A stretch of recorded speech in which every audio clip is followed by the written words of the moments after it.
Hey guys, it's Michelle. It's been a little while since I have gone live, and I will not lie to you. It has been so long since I've gone live because I have not been able to get my hair done in a very, very long time. My last hair appointment was scheduled just before I was supposed to go to New Orleans, actually, which I was supposed to go to New Orleans on the 26th. And I had my hair scheduled to be done on the 23rd. And so anyway, obviously that appointment didn't happen. I think we scheduled it out for another 14 days or something like that. And then Virginia, where I get my hair done, shut down salons because the government, in all of their wisdom, decided that salons were not essential in their great opinion. So anyway, so it has been a little bit of a rough go around here. I did just do my hair myself, and what that means is I actually dyed it myself and I blew it dry. So I usually get my hair blown out instead of washing it myself. And so anyway, it has been, it's just been a little bit rough going. But I wanted to come and talk with you guys about what to do when you are considered non-essential, right? Like, what is the right thing to do when your business has been considered by the wise old government to be non-essential? And this is just something that that I feel like we should have a quick discussion about. So here's the thing. Now, I'm not debating the whole stay-at-home thing, right? Like, I'm not debating whether or not I feel like the government is overstepping, whether or not lives are at risk. I definitely believe there's a virus. I believe that viruses are contagious, and I believe that viruses can be deadly.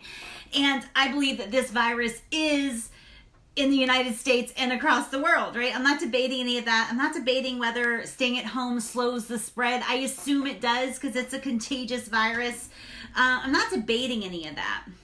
I won't lie and pretend that I don't fear loss of freedom more than I fear any virus. That is my driving focus.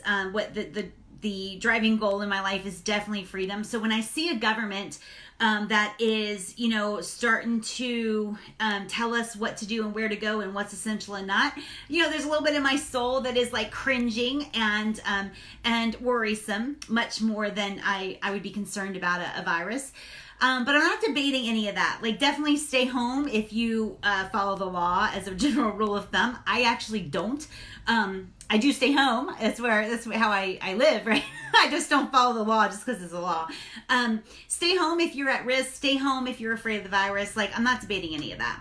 What I am here to talk about is the fact that if you have been deemed by the government as a non-essential blankety blank, right? Like non-essential business, I'm asking you not to agree with the government, right? I'm not asking you to break the law. I'm asking you not to sit on your freaking hands and act as if there's nothing you can do, right? If you are essential and you know it, I'm thinking of that song. If you're essential and you know it, clap your hands. If you're essential and you know it, clap your hands.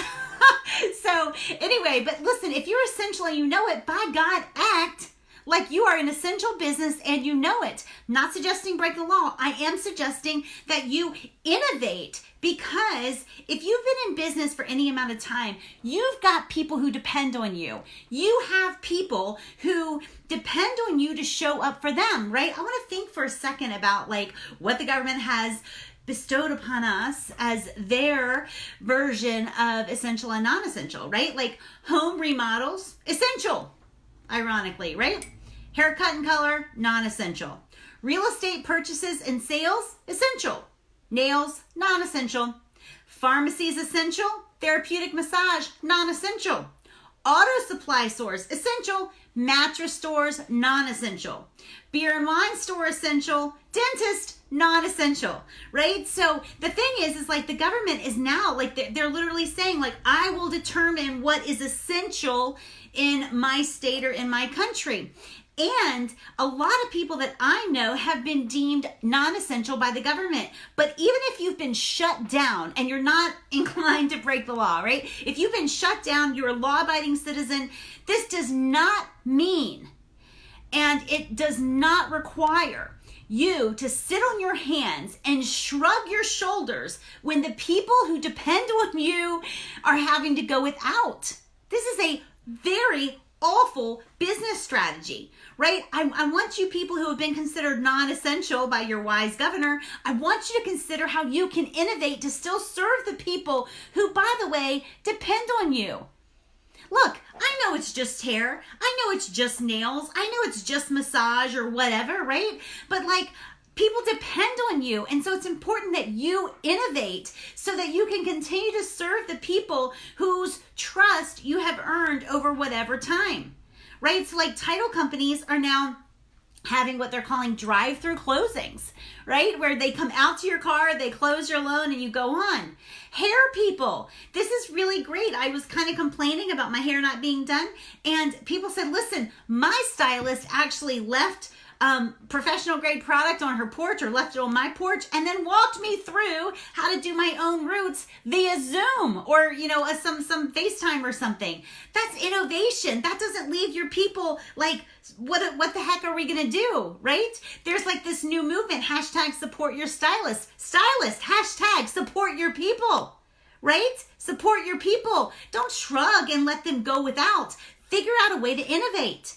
Right? Nail people. I've heard of nail people. Like, listen, it's just nails. But I mean, I feel like I've got super manly hands without nails.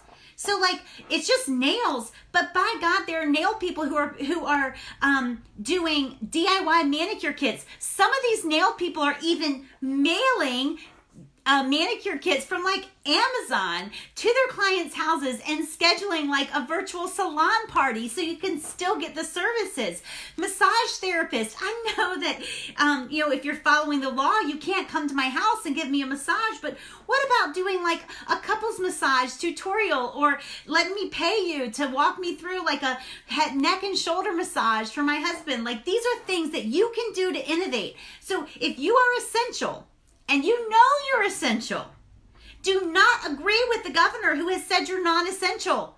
Doesn't mean you got to put yourself at risk or anybody else. It just means you got to stand up and say, how can I innovate? These people trust and depend on me.